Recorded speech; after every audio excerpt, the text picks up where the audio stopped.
바로 지금 그 좋은 말씀을 해주셨는데 뭐 헬조선이란 말도 그렇고 젊은이들의 그 절망감이라는 건 이것은 사실은 이 구체적으로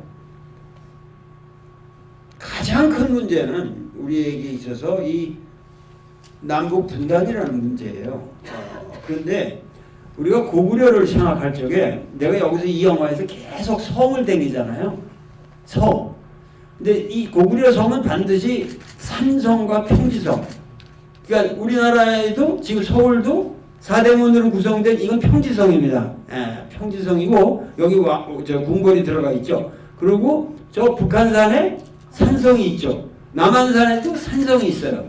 그러니까 이 산성 구조라는 게 지금은 이제 평지성은 다 개발이 되면서 사라졌지만 이 산성이 있다는 건 뭐냐면 그 주변에 엄청난 그 농업 인구, 그때는 이제 농업 1차 산업의 중심이니까 농업 인구가 모여 살았다는 걸 의미해요. 왜냐하면 전쟁 때 글로 피난 올 수가 있고 보호를 받을 수 있기 때문에. 그러면 그것이 하나의 희락 역사 같은 데서 말하는 우리 여러분들 우리 역사를 구태연하게 배운 그걸 가지고 생각하지 마시고 희락 역사의 폴리스라는 개념이 더 가까워요. 그러면 그게 하나의 폴리스 공동체를 형성합니다.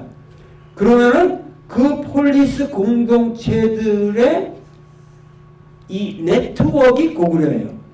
그러니까 고구려라는 게 영토 국가가 아니에요. 여러분들이 생각하는 영토 국가가 아니에요. 그러니까 한국도 옛날에 예를 들어 김우중 같은 사람들도 뭐냐면 어떻게 폴란드에다가 거점을 만들고 거기다 한국에 자기 베이스를 만들고 예를 들면 이스라엘에도 만들고 우크라이나도 만들고 저 남미에도 만들고 그러면서 그거를 조직하는 전체 네트워크가 대우였잖아요. 그러니까 우리 시대에도 고구려는 있는 거예요. 그러니까 이렇게 자유롭게 우리가 연합체를 구성할 수 있는 이러한 세계를 대상으로 해서 그렇게 해야만 끊임없이 그러한 정책을 가지고 이 세계를 바라봐야만 젊은이들의 미래가 있는데 지금 완전히 뭐냐면 우리는 반공 이데올로기에 의해서 완벽하게 차단이 된 거예요. 그러니까는 젊은이들이 갈 데가 없는 거예요, 지금.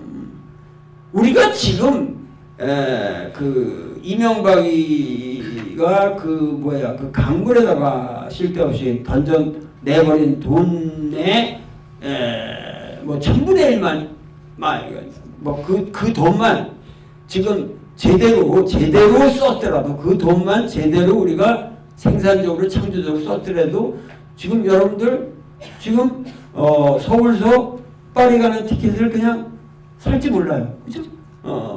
그러니까 그러면은 그런 구도 속에서 젊은이들의 꿈과 생각이 얼마나 달라지겠어요.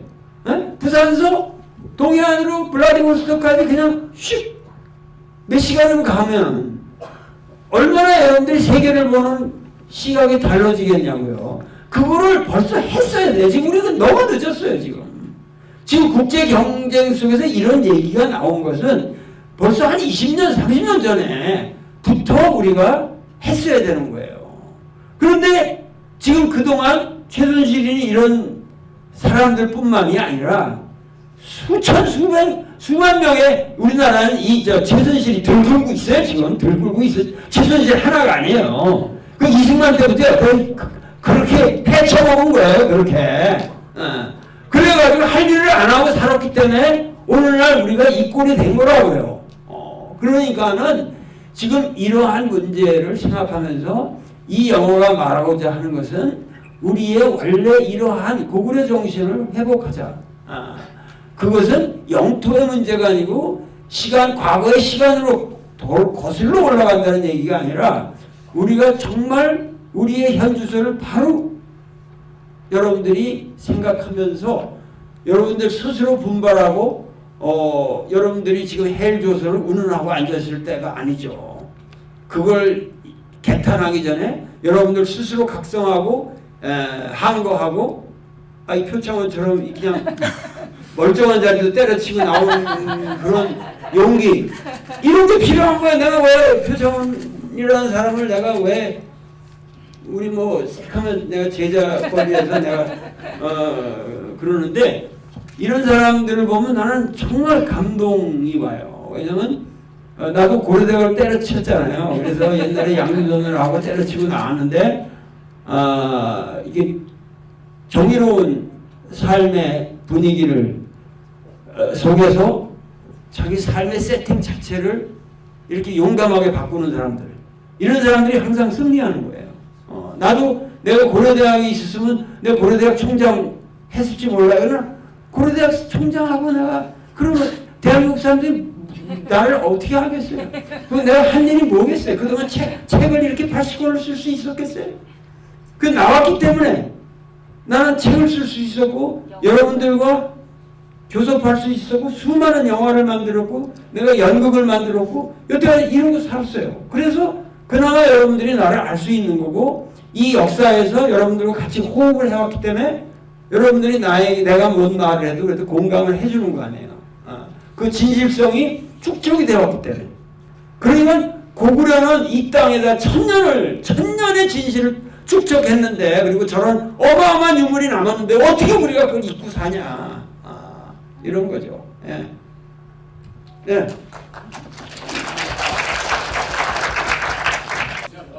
변호사님 먼저.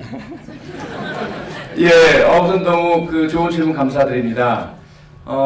사실 뭐 답은 이미 도올 선생님께 주셨다고 생각을 합니다. 영화에서도 주고 있고요. 우선 좀 크게 봤으면 좋겠어요. 그러니까 뭐 저나 도올 선생님이나 대학 교수라는 직이 때로는 멀리서 남들이 볼 때는 커 보일 수가 있겠죠. 그걸 어떻게 쉽게 이렇게 버리느냐 하겠지만 사실 긴 역사에서 본다면 그건 아무것도 아닌 새털 같은 것이거든요.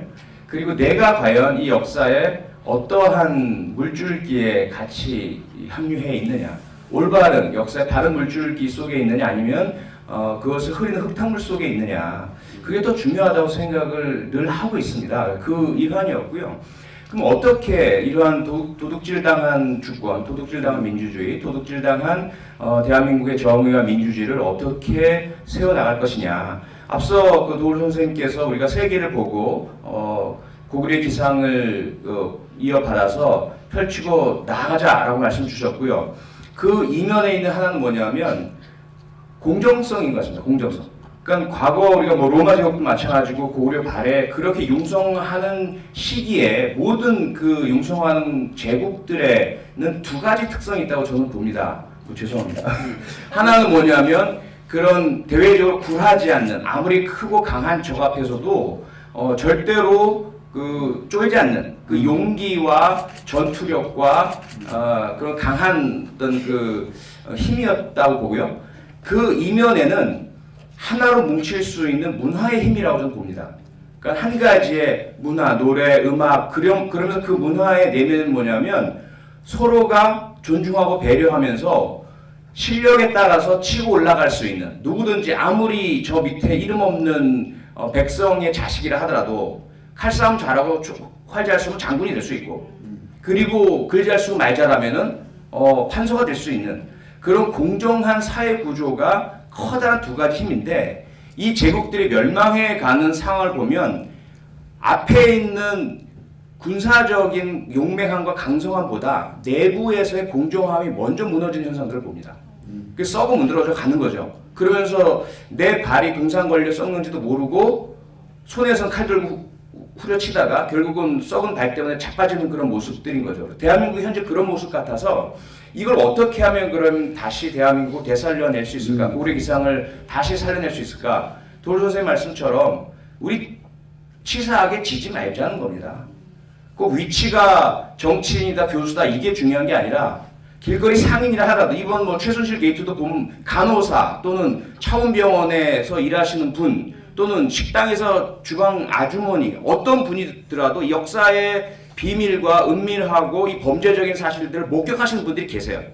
그분들 한 분 한 분이 이러다 내가 직장 잃지 않을까? 이런 생각보다는 옳은 것을 택하는 용기를 우리 모두가 가지게 될 때 결국 우리는 내부에서의 이 썩어 문드러지는 부패를 이겨내고 공정함을 되찾고 그것을 외적으로 펼쳐나가는 기상과 용기로 승화시킬 수 있다고 저는 생각을 합니다.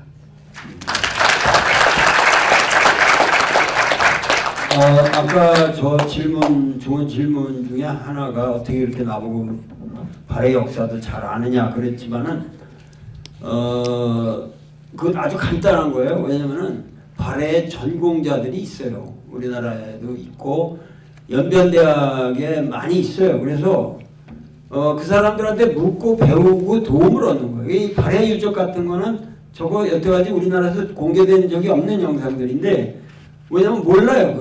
그냥 가가지고 발해가 찾지 못해요. 전부 발굴자들이랑 같이 되는 거예요, 내가. 그들은 여기 화면에는 안 비쳤지만 자기들 그 동북공정인이 실제로 동북공정을 주도하는 학자들도 나하고 같이 생겼거든요.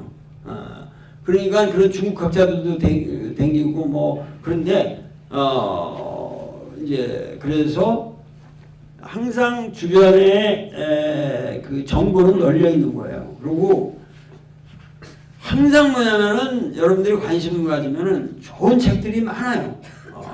그래서 우리나라도 고구려 발해에 관한 책들이 수백 권이 돼요. 좋은 책들이. 그래서 그걸 취사 선택을 해야 되지만은 나는 이런 프로젝트 하나를 떠맡게 되면은 보통 거의 내 손에 닿는 책들은 모조리 수집을 합니다. 모조리 수집을 해가지고 거의 모조리 읽는다고 생각하시면 돼요.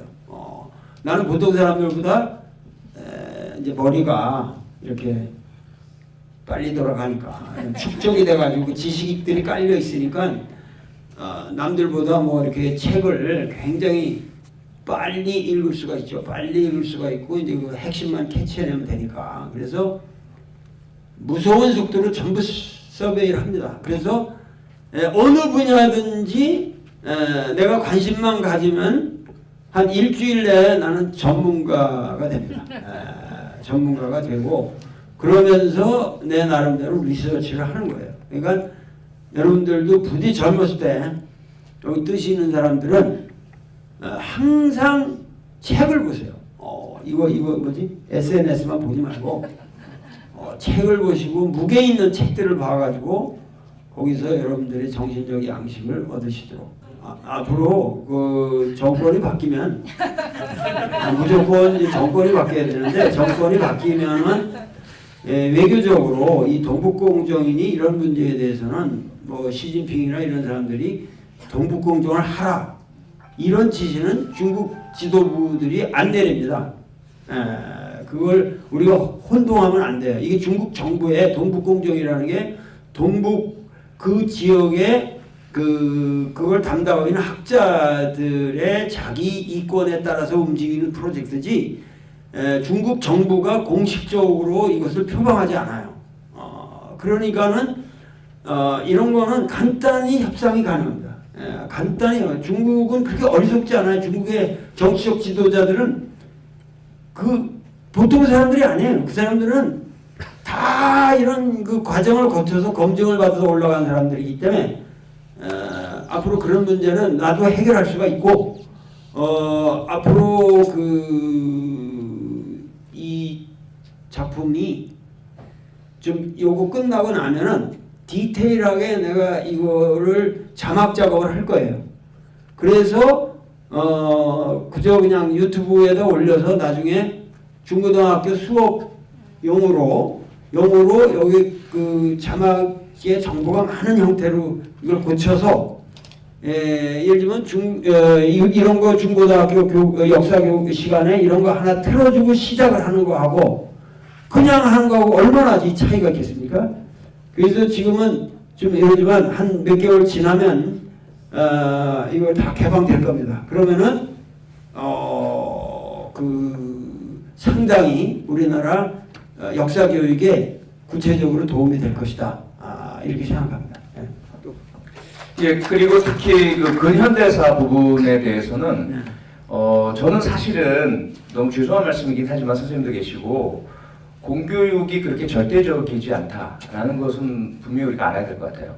제가 성장하던 60년대, 70년대, 80년대의 교육은 지금보다 훨씬 더 독재 미화적이었고요. 근현대사가 말잘된 역사교육이었습니다. 하지만 학교에서 가르치는 것만이 우리에게 보급되는 정보는 아니다라는 것. 오히려 학교에서 배운 것과 다른 정보를 접할 때 호기심이 더 생기더라는 거죠. 정말 내가 배운 게 전부인가? 맞나? 그리고 직접 맞닥뜨리는 현실 세계 속에서 그 독재의 그 폭압을 경험하기 시작하면서부터는 더 스스로 알아서 찾아 들어가게 돼 있다. 공부라는 게 저는 저희 아이들에게도 공부라는 얘기를 안 합니다. 왜냐하면 공부를 하라고 강요해서 학습하는 내용들은 별로 남질 않아요. 시험 보고 나면 싹 비워져 버리는 현상이 일어나잖아요. 근데 시험을 위한 강요된 공부가 아니라 본인이 알고 싶어서 찾아나간 공부는 정말 오래 많이 남습니다.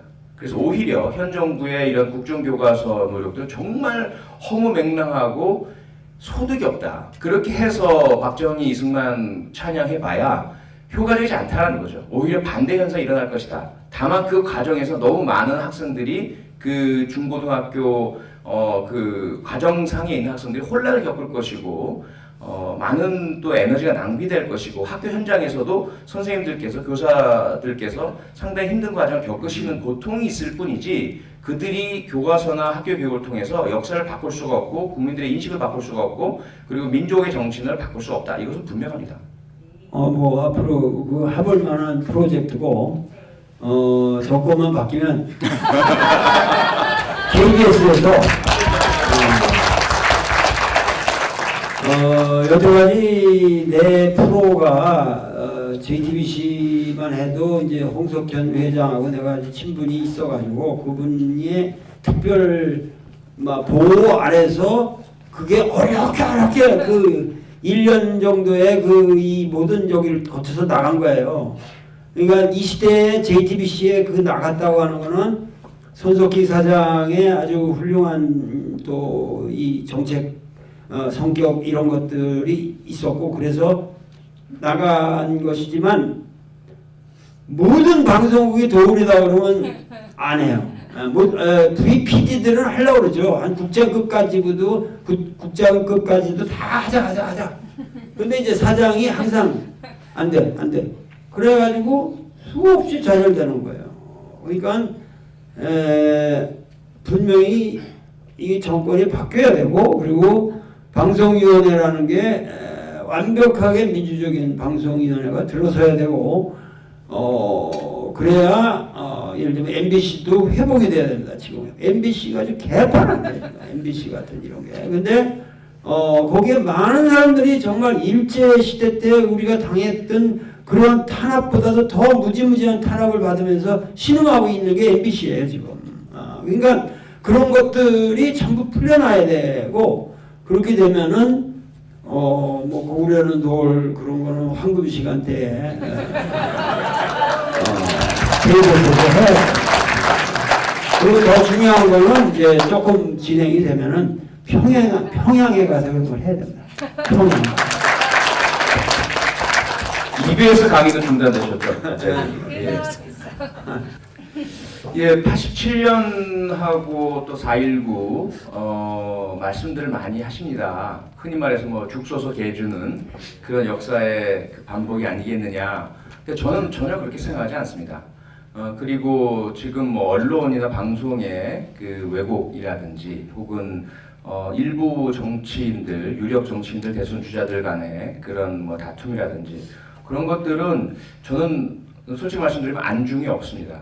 왜냐하면 이미 권력의 중심이 국민에게로 넘어왔거든요. 과거와 너무 다릅니다. 과거에는 SNS가 없었고 온라인이 없었잖아요. 정부가 통제돼 있었어요. 그리고 유력 정치인 3기 뭐 이분들 아니면은 뭐 전혀 그 정치적인 지형이 변화하지 않는 그런 상황이었고 그러다 보니 국민들께서 선택의 여지가 없으셨죠. 그래서 그들끼리 싸워버리면 국민도 갈려버리고 우리가 남이가 지역감정을 일으켜버리면 영혼함이 분리돼버리고 그런 부분들이 과거까지 있었던 것이 사실이고 그게 너무 쉽게 통했죠. 이번에 보시면 박근혜 대통령의 3차 대국민 담화가 딱 그런 부분입니다. 너무나 잘 알죠. 정치권에 밥을 딱 던져주면 왈왈왈 배고픈 개처럼 서로 그전과 달리 갈라지고 싸울 것이다. 싸웠잖아요. 비박계 흔들렸지, 야권 내부도 흔들렸지. 그런데 그들을 붙잡아 내기도 국민이거든요. 국민 가만 안 두거든요. 너희 그래 봐라. 가만 두나. 누군지 말만 해. 이런 거거든요. 그 제가 거기에 부응해서 명단 공개를 해서 누군지 알려드릴게요 라고 제가 국민을 위한 스파이 역할을 한 건데, 저는 그래서 정말 요즘은 그 어떤 뭐 부자의 그런 편안함 이런 것이 아니라 역사에 대한 신뢰 같은 게 생겼어요. 그래서 예를 들어 뭐 유력 정치인 중에 정말 그런 이기적이고 자기만 생각하고 뭐 대권에 대한 욕심만을 부리는 사람이 있다면 지금 얼마나 지지율이 높건 말건 그것과는 상관없이 분명히 국민이 끌어내릴 것이다라고 믿고요. 그러한 부분들 때문에 다시 그 오욕의 역사가 반복되는 일은 없을 것이다라고 저는 감히 확신을 말씀드리겠습니다. 그 말과 그 연결을 해서 이제 가장 큰 문제는 역시 언론입니다. 언론. 그러니까는 언론은 어떠한 상황에서든지 개판을 쳐가지고 망가뜨리면서 기사거리를 만들고 그러면서 하여튼 보수적인 결론을 유도해냅니다. 그렇기 때문에 위험한 거예요. 현실적으로 위험한 거예요. 그 질문자의 말이 맞아요. 근데 문제는 지금 그러니까 가장 중요한 것은 국민의 각성입니다. 국민들이 정신을 차려야 되는 거죠. 표 선생 말대로 국민 스스로 이 역사의 중심은 우리에게 있다고 하는 각성이 제일 중요한 것이고, 이 각성을 흐려놓는 건 언론이에요. 그런데 우리가 알아야 될 것은 언론에서 뭐라고 플레이를 해도 이 대선이라고 하는, 앞으로의 대선 정국이라고 하는 것은 어차피 지저분한 게임이에요. 선거라는 게. 근데 그게 국민들에게 재미만 주면 돼요. 그래서 흥행을 시키면 되거든요. 예를 들면 이재명이 문재인을 치고 올라온다. 그거 좋은 거예요. 그게 왜 나빠요? 그게 문재인을 살리는 거예요. 그리고 민주 세력의 외연을 넓히는 거예요.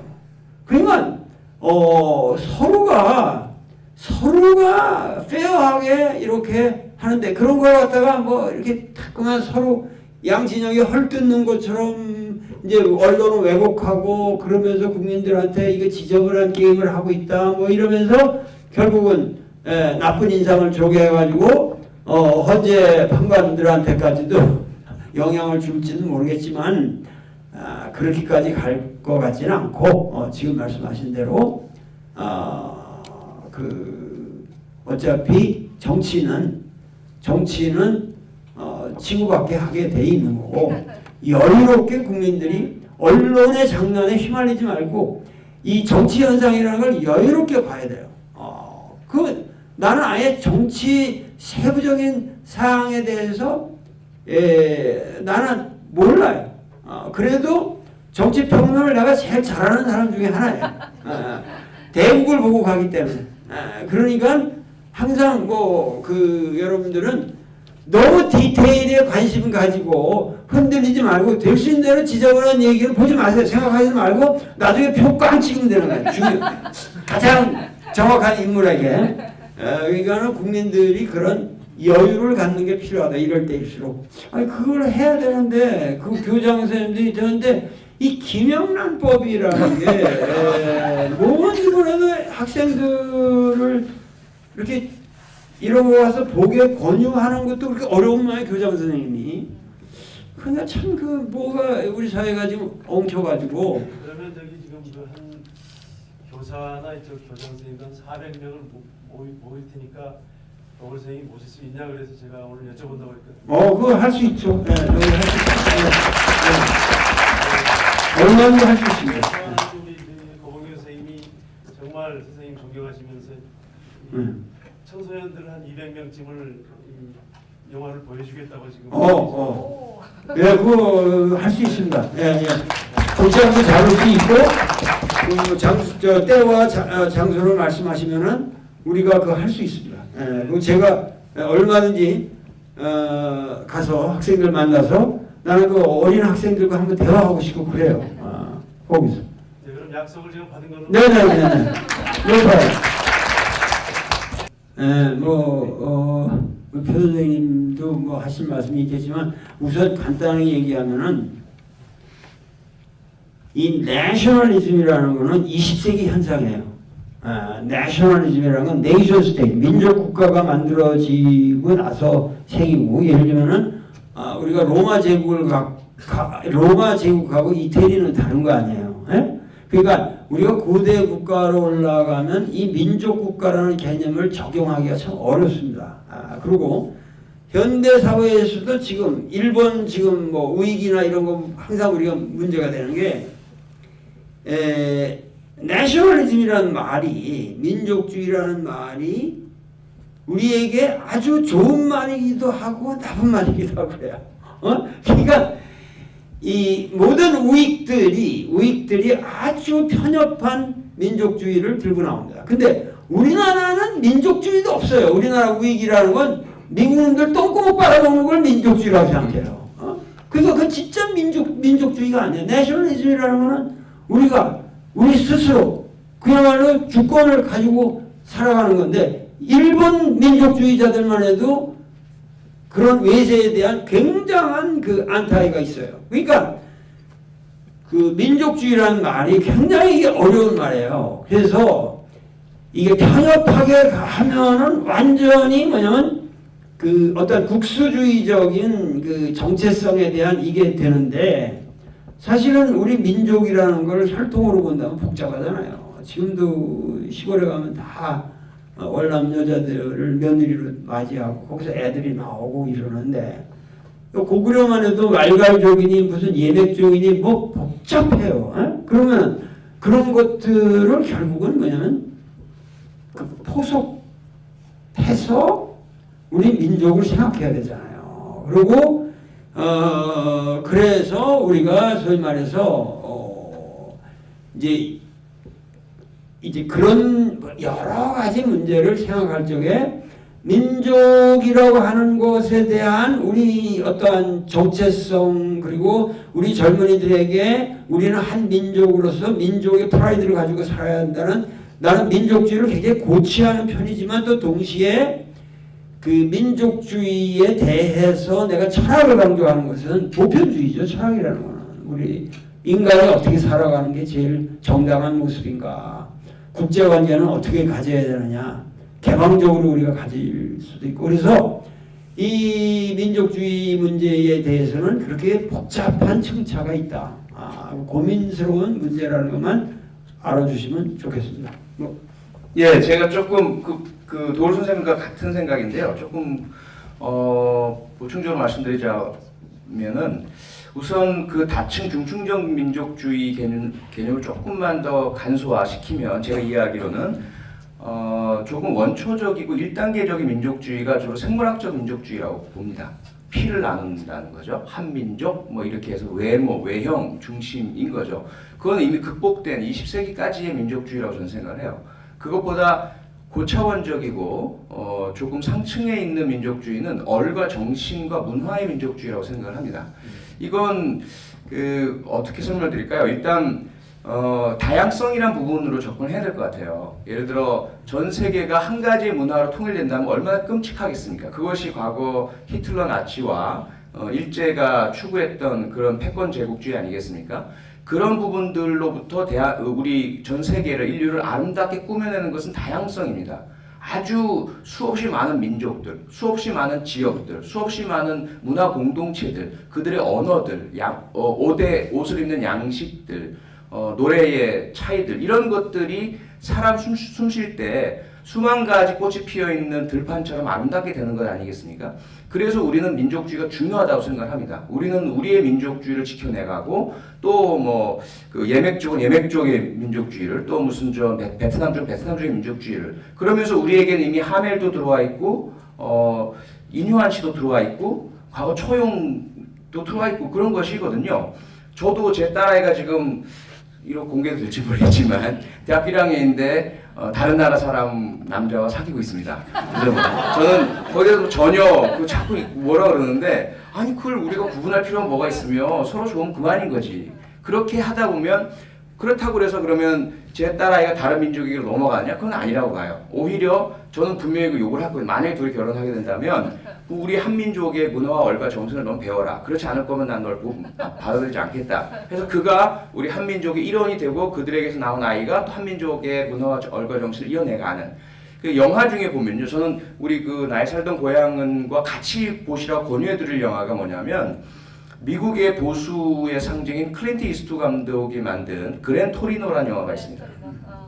그 영화 핵심이 뭐냐면 미국의 그 노동자 보수의 정신을 그랜 토리노라는 포드 회사에서 만든 낡은 자동차에다가 집중시킨 거예요.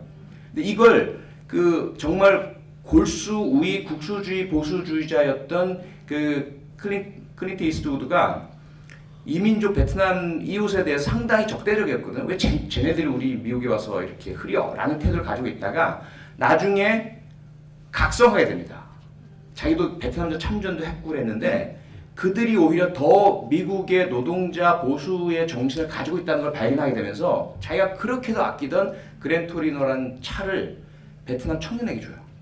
대단히 상징적인 거죠. 이게 뭐냐면 그 민족이란 게 무엇이고 정신이란 게 무엇이고 그 사회의 원류와 원칙이 무엇이냐는 생물학적인 게 아니라는 겁니다. 태도와 가치와 문화를 공유하는 자들이 민족이란 거죠. 저는 그렇게 이해를 하고 그래서 한민족의 전통은 정말 자랑스럽고 우리가 간직해야 하고 발전시켜야 하고 전 세계 어디에 내놔도 부끄럽지 않은 이 부분을 지켜나가야 한다고 저는 생각을 합니다. 시간이 거의 다 되지 않았나? 근데 그 민족이라는 개념은 나는 아주 쉽게 얘기를 하면은 결국은 언어 공동체라고 생각해요. 한국말을 어려서부터 쓴 사람들, 그 혈통의 문제가 아니라 그 사람들은 지금 말씀하신 거는 얼과 이거를 가질 수밖에 없어요. 그 언어. 그러니까는 우리 말이 그만큼 중요한 거예요. 나는 어렸을 때 엄청나게 내가 어학을 많이 했는데 그때는 우리 민족이 너무 짓눌려가지고 그래서 일기도 영어로 쓰고 대한민국에서 60년대 내가 대학을 다니면서 대한민국 학생 중에 대학생 중에서 나는 아주 고려대학 철학과라는 게 그 과가 그렇게 정말 수준이 낮았거든요. 이 서울대학에다 비교하고 그런다면. 그런데도 불구하고 전국에서 영어를 그 당시 나만큼 하는 놈 나와보라고 그래. 그러면서 난 그 당시 60년대 대학생으로서 영어를 내가 제일 잘한다고 하는 프라이드를 가지고 살았어요.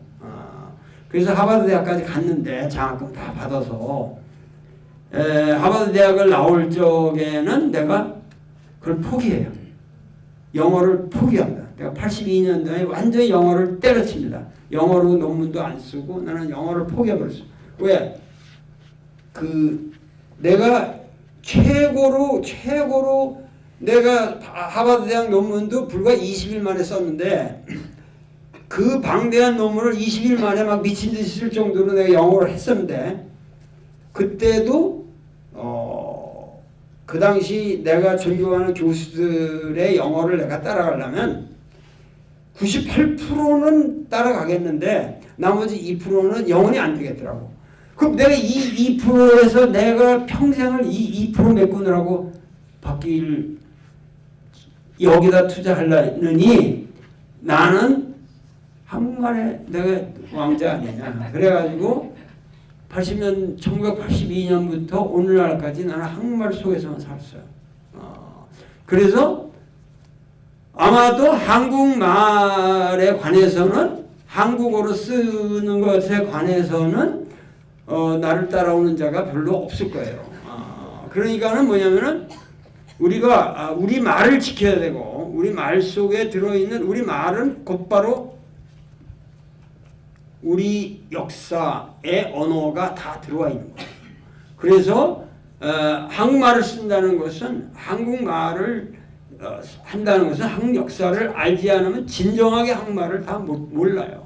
그렇기 때문에 우리가 우리 한국말 언어 공동체라고 하는 이 정신을 반드시 지켜야 된다.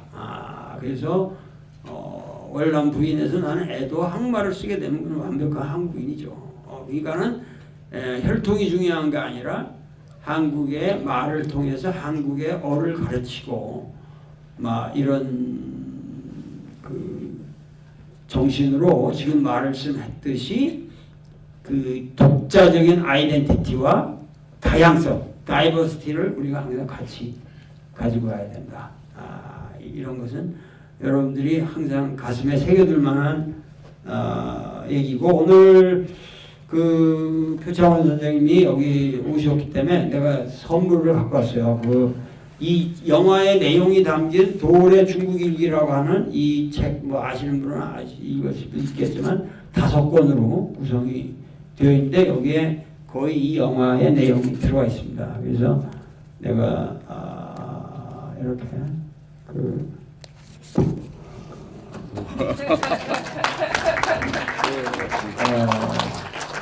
여기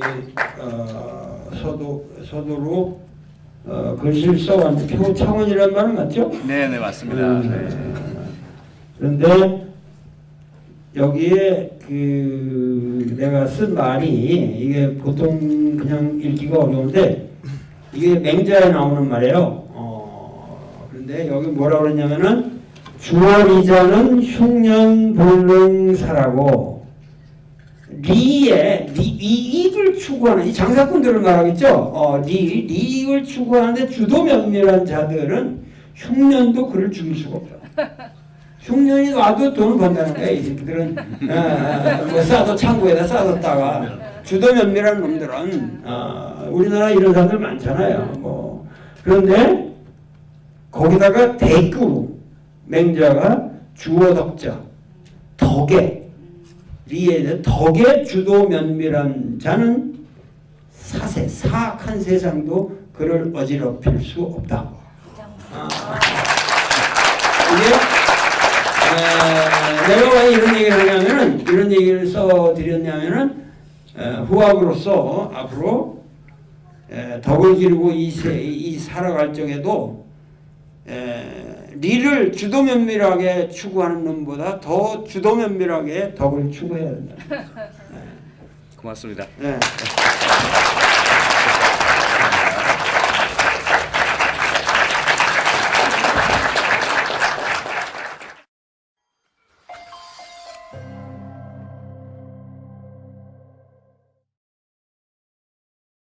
거점을 만들고 거기다 한국의 자기 베이스를 만들고 예를 들면 이스라엘에도 만들고 우크라이나도 만들고 저 남미에도 만들고 그러면서 그거를 조직하는 전체 네트워크가 대우였잖아요. 그러니까 우리 시대에도 고구려는 있는 거예요.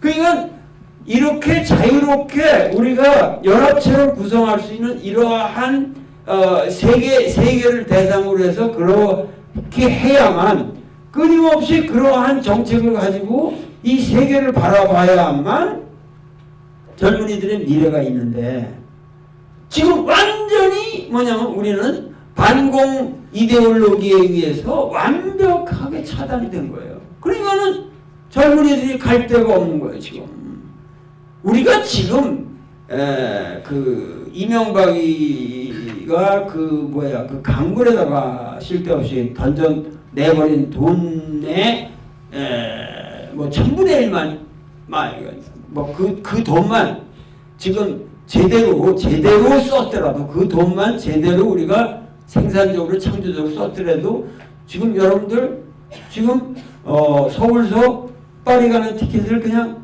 살지 몰라요. 그죠? 그러니까 그러면은 그런 구도 속에서 젊은이들의 꿈과 생각이 얼마나 달라지겠어요?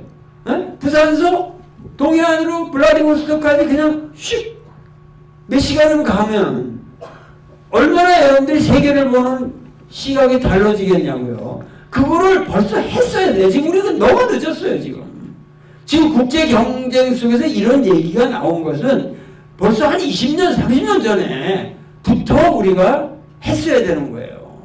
그런데 지금 그동안 최순실이 이런 사람들뿐만이 아니라 수천, 수만 명의 우리나라는 최순실이 들 굴고 있어요. 지금 들 굴고 있어요. 최순실 하나가 아니에요. 그 이승만 때부터 그렇게 헤쳐먹은 거예요. 그렇게. 그래가지고 할 일을 안 하고 살았기 때문에 오늘날 우리가 이 꼴이 된 거라고요. 그러니까는 지금 이러한 문제를 생각하면서 이 영화가 말하고자 하는 것은 우리의 원래 이러한 고구려 정신을 회복하자. 그것은 영토의 문제가 아니고 과거의 시간으로 거슬러 올라간다는 얘기가 아니라 우리가 정말 우리의 현주소를 바로 여러분들이 생각하면서 여러분들 스스로 분발하고 여러분들이 지금 헬조선을 운운하고 앉았을 때가 아니죠. 그걸 개탄하기 전에 여러분들 스스로 각성하고 항거하고 이 표창원처럼 그냥 멀쩡한 자리도 때려치고 나오는 그런 용기 이런 게 필요한 거야. 내가 왜 표창원이라는 사람을 내가 왜 우리 색하면 내가 제자거리에서 내가 그러는데 이런 사람들을 보면 나는 정말 감동이 와요. 왜냐면 나도 고려대학을 때려쳤잖아요. 그래서 옛날에 양조선을 하고 때려치고 나왔는데 이게 정의로운 삶의 분위기를 속에서 자기 삶의 세팅 자체를 이렇게 용감하게 바꾸는 사람들, 이런 사람들이 항상 승리하는 거예요. 나도 내가 고려대학에 있었으면 내가 고려대학 총장 했을지 몰라요. 그러나 고려대학 총장하고 내가 그러면 대한민국 사람들이 나를 어떻게 하겠어요? 내가 한 일이 뭐겠어요? 그동안 책을 이렇게 80권을 쓸 수 있었겠어요? 그 나왔기 때문에 나는 책을 쓸 수 있었고 여러분들과 교섭할 수 있었고 수많은 영화를 만들었고 내가 연극을 만들었고 여태까지 이러고 살았어요. 그래서 그나마 여러분들이 나를 알 수 있는 거고 이 역사에서 여러분들과 같이 호흡을 해왔기 때문에 여러분들이 내가 뭔 말을 해도 그래도 공감을 해주는 거 아니에요. 그 진실성이 축적이 되었기 때문에. 그러니까 고구려는 이 땅에다 천년의 진실을 축적했는데 그리고 저런 어마어마한 유물이 남았는데 어떻게 우리가 그걸 잊고 사냐. 이런 거죠. 예. 예.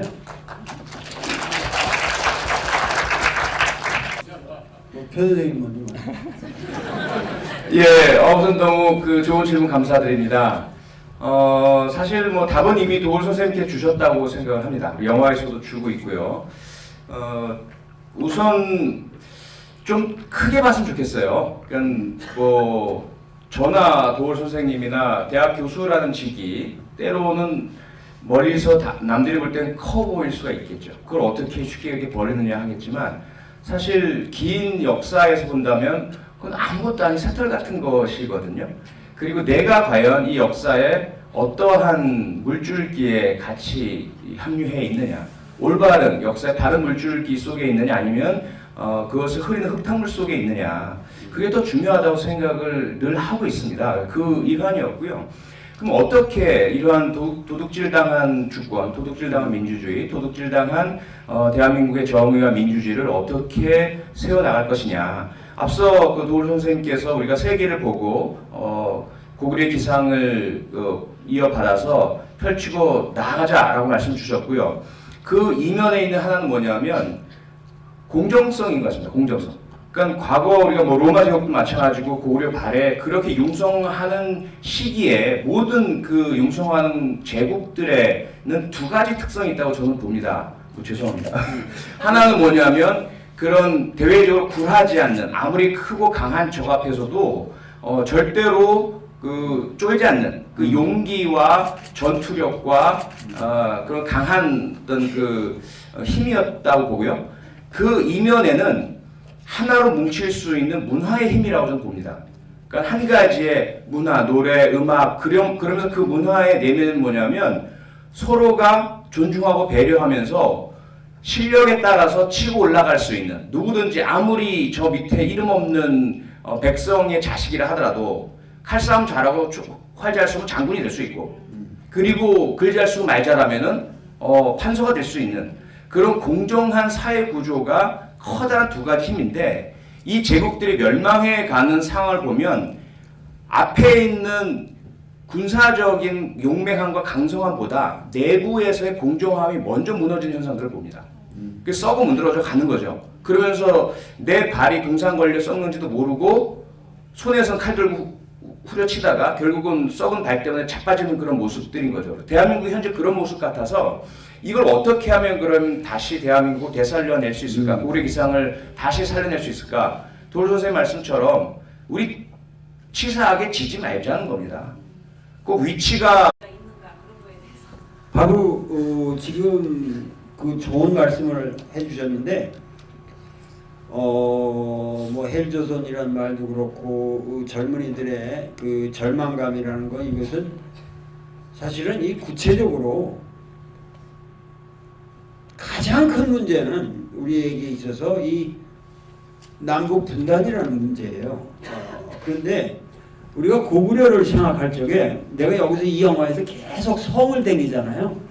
성. 근데 이 고구려 성은 반드시 산성과 평지성. 그러니까 우리나라에도 지금 서울도 사대문으로 구성된 이건 평지성입니다. 평지성이고 여기 저 궁궐이 들어가 있죠. 그리고 저 북한산에 산성이 있죠. 남한산에도 산성이 있어요. 그러니까 이 산성 구조라는 게 지금은 이제 평지성은 다 개발이 되면서 사라졌지만 이 산성이 있다는 건 뭐냐면 그 주변에 엄청난 그 농업 인구, 그때는 이제 농업 1차 산업의 중심이니까 농업 인구가 모여 살았다는 걸 의미해요. 왜냐하면 전쟁 때 글로 피난 올 수가 있고 보호를 받을 수 있기 때문에. 그러면 그것이 하나의 희락 역사 같은 데서 말하는 우리 여러분들 우리 역사를 구태연하게 배운 그걸 가지고 생각하지 마시고 히람 역사의 폴리스라는 개념이 더 가까워요. 그러면 그게 하나의 폴리스 공동체를 형성합니다. 그러면은 그 폴리스 공동체들의 이 네트워크가 고구려예요. 그러니까 고구려라는 게 영토 국가가 아니에요. 여러분들이 생각하는 영토 국가가 아니에요. 그러니까 한국도 옛날에 예를 들어 기우준 같은 사람들도 뭐냐면 어떻게 폴란드에다가